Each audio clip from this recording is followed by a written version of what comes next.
Bonjour à tout le monde, je reviens après une longue absence, au moins 2 mois, alors qu'à chaque fois je me dis: «Cette fois je m'y tiens», voilà.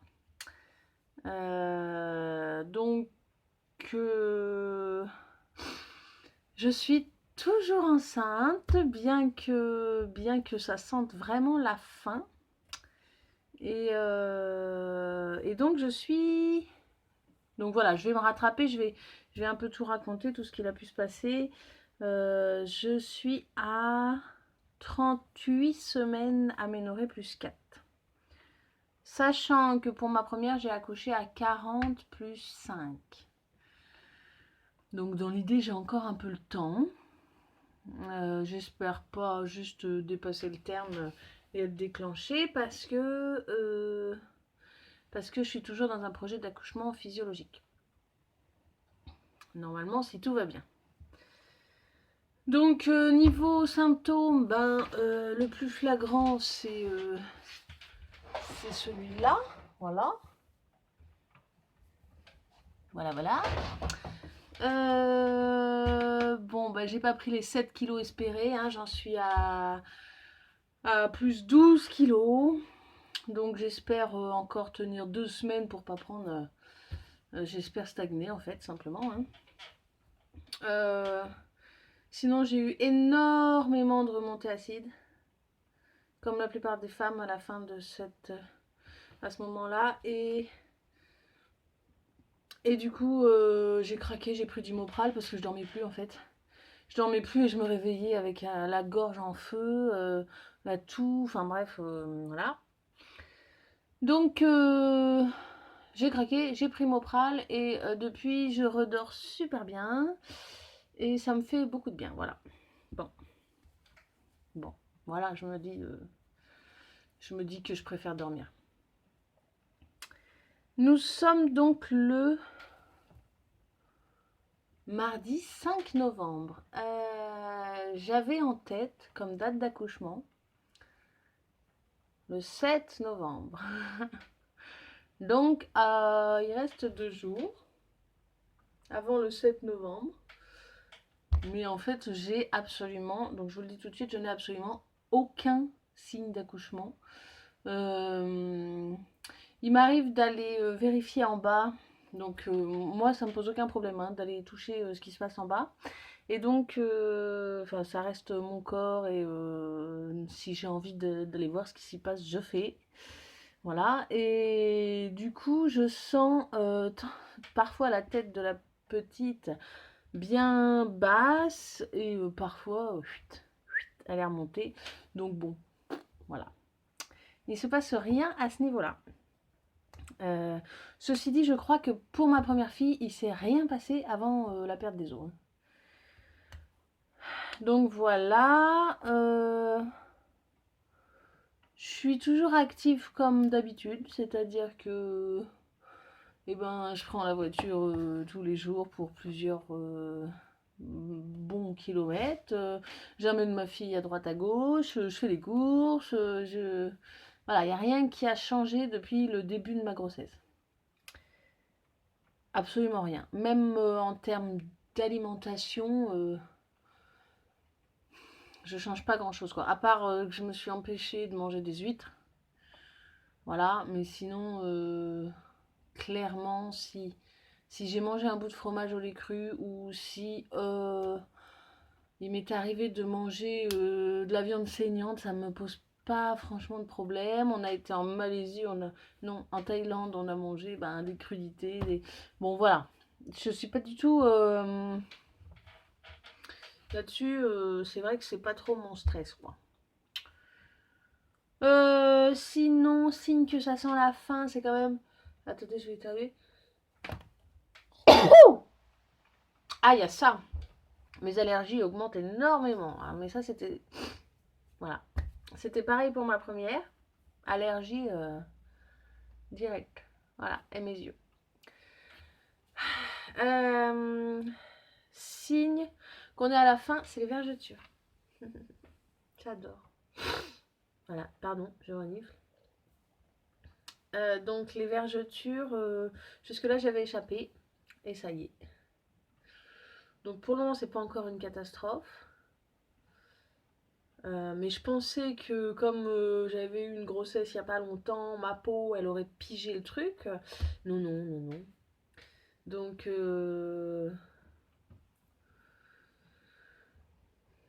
voilà, pardon. Si, il y a un petit peu de fatigue quand même. Je fais un peu la sieste tous les après-midi. C'est vrai. Je me programme 20 minutes et puis j'ai du mal à sortir des 40 ou des 50.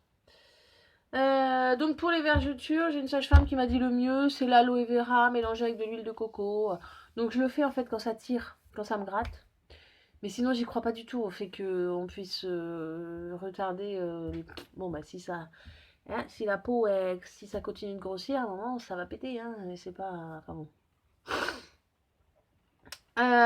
Voilà, donc. Sinon, je suis toujours suivie par mes deux sages-femmes sophrologues. Sophrologues. J'ai fait mes 4 cours de préparation à l'accouchement qui étaient fantastiques. Franchement, j'ai adoré. J'ai adoré parce que pour ma première, en fait, j'ai fait les cours tout bêtes qu'on propose à l'hôpital. C'était une catastrophe, c'est-à-dire qu'on m'a parlé, on m'a montré des forceps, on m'a montré la ventouse, on m'a parlé épisiotomie, on m'a parlé césarienne. Voilà, donc plus j'y allais, plus je me disais, oh non, j'ai pas envie. Voilà. Et là, en fait, j'ai adoré parce qu'on m'a parlé,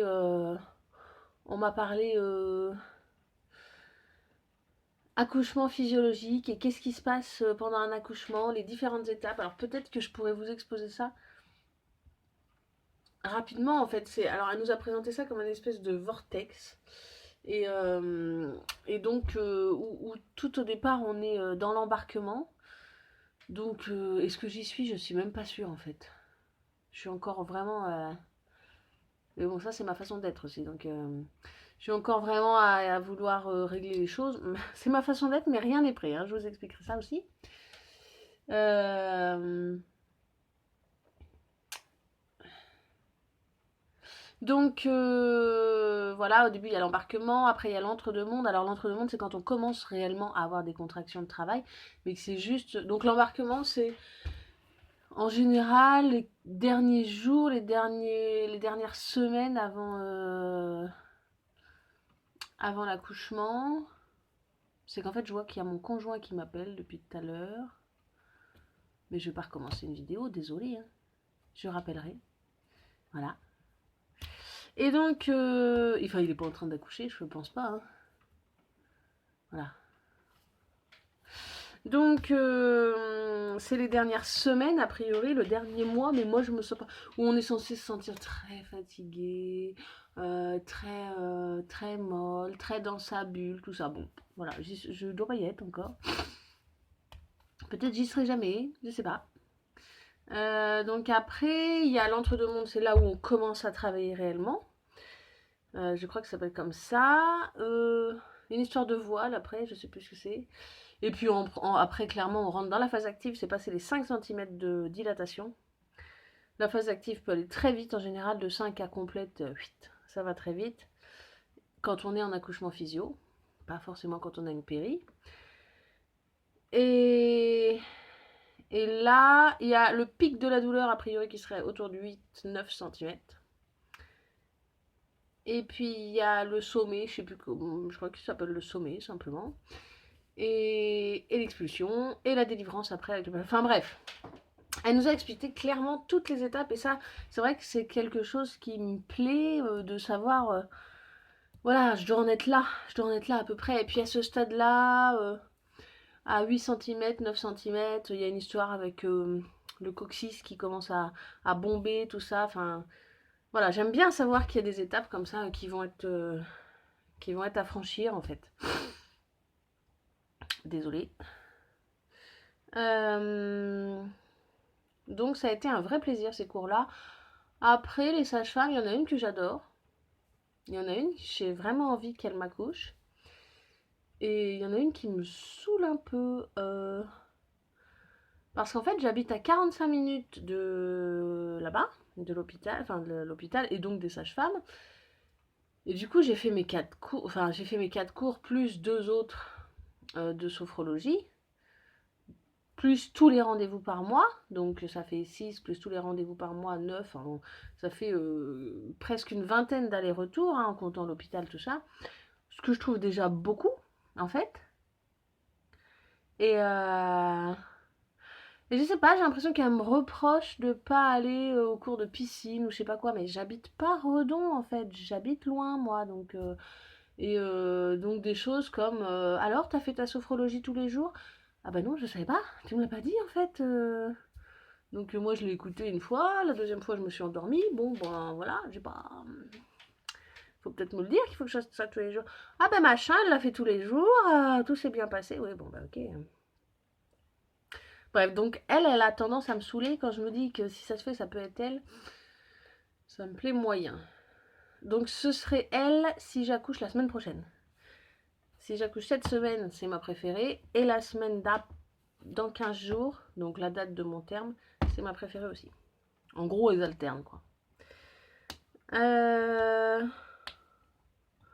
Donc mon tout dernier rendez-vous, enfin non, ça dépend en fait quand j'accouche, mais normalement, mon dernier rendez-vous, c'est vendredi là. Vendredi 8 novembre. Euh, et après, on se revoit, ou alors à l'hôpital, je sais plus. Si j'ai pas accouché le jour de mon terme. Voilà.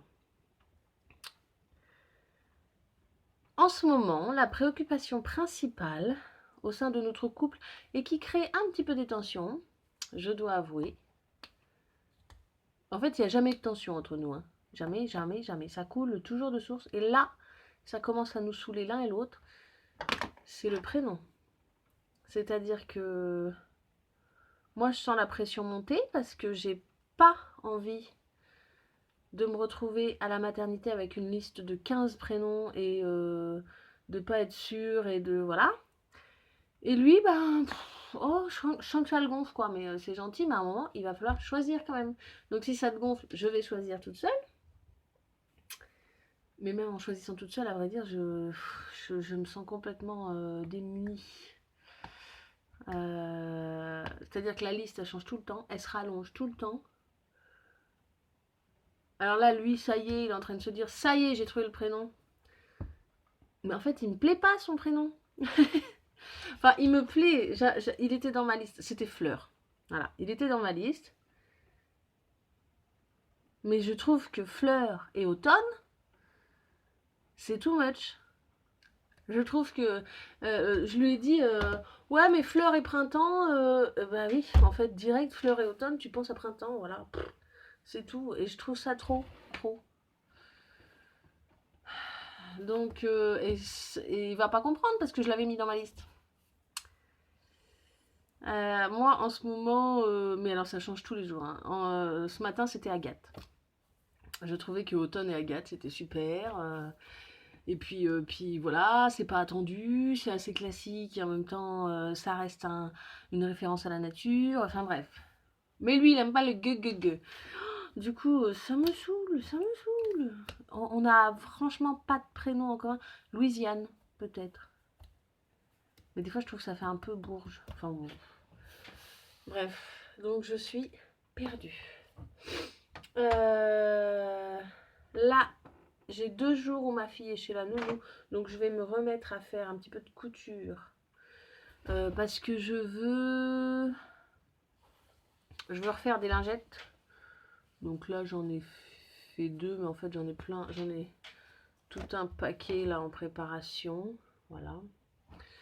Mais en fait, je trouve ça sympa avec ces motifs là. Et ce truc là, je n'utilise jamais là, ce tissu là.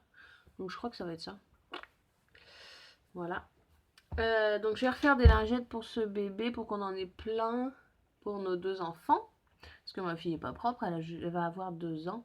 2 ans dans 15 jours.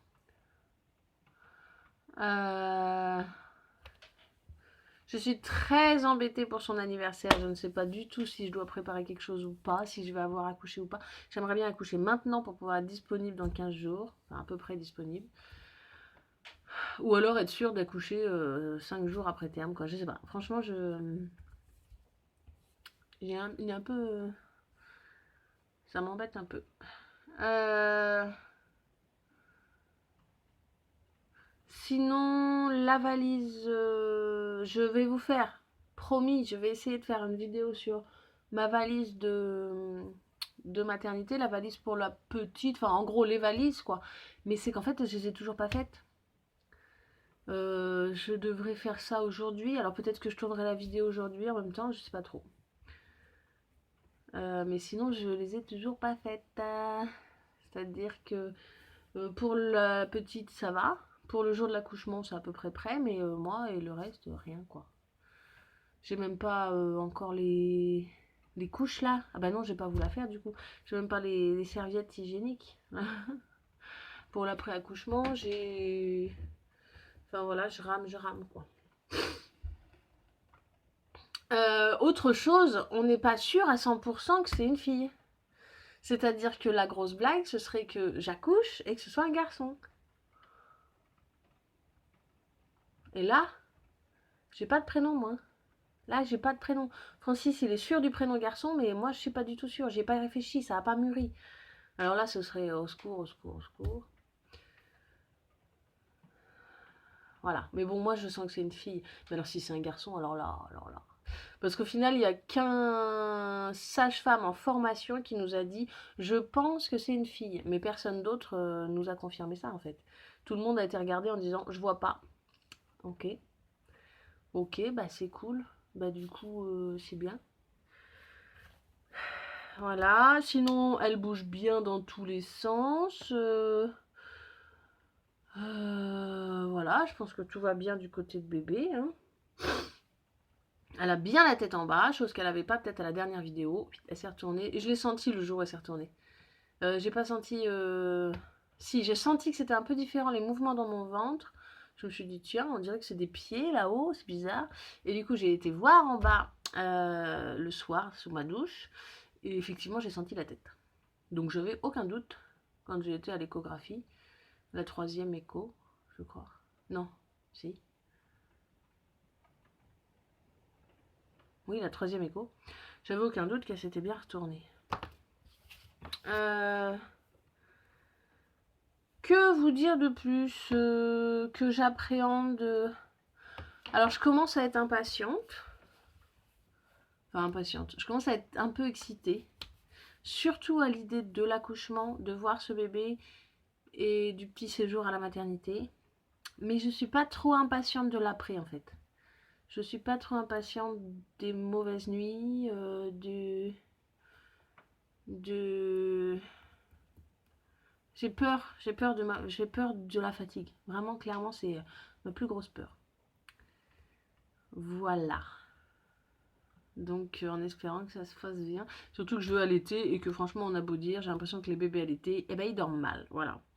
Tout le monde a beau me dire, mais non, bah ok, mais n'empêche que ce que je vois, c'est que les bébés au lait maternel, mais c'est logique en même temps, hein, quand t'as beaucoup à digérer, bon bah tu as beaucoup d'énergie à dépenser, donc tu dors. Voilà. Et je pense pouvoir dire que je vais privilégier notre sommeil à l'allaitement la nuit. C'est-à-dire que si jamais ça va pas du tout, que je n'arrive plus physiquement, je ferai du mixte et la nuit ce sera peut-être un biberon de lait et voilà. Je veux dire, autant pour ma fille je le concevais pas, autant là, voilà, je me dis on verra, on verra. Je vais pas me mettre. Pour moi, ce qui sera le plus important, c'est de préserver à peu près l'équilibre de la famille, le nôtre, physique, tout ça, voilà, c'est important. Voilà, voilà, je vais essayer d'enchaîner les vidéos. Donc peut-être demain, ça dépend un petit peu de ce que si je reçois toutes les choses que je dois mettre dans mes valises. Et si j'ai d'autres choses à vous raconter là, prochainement, ou des signes, tout ça. Je tâcherai de faire des vidéos cette fois. Sur ce, je vous souhaite plein de belles choses, plein de bonheur, plein de plus. Et puis surtout, on se dit à très bientôt. J'espère que la prochaine fois, j'aurai pas accouché quand même, que d'ici là, je vais faire des vidéos. Voilà. Et j'espère qu'on va trouver le prénom. Ciao, ciao. Non. Bonne journée.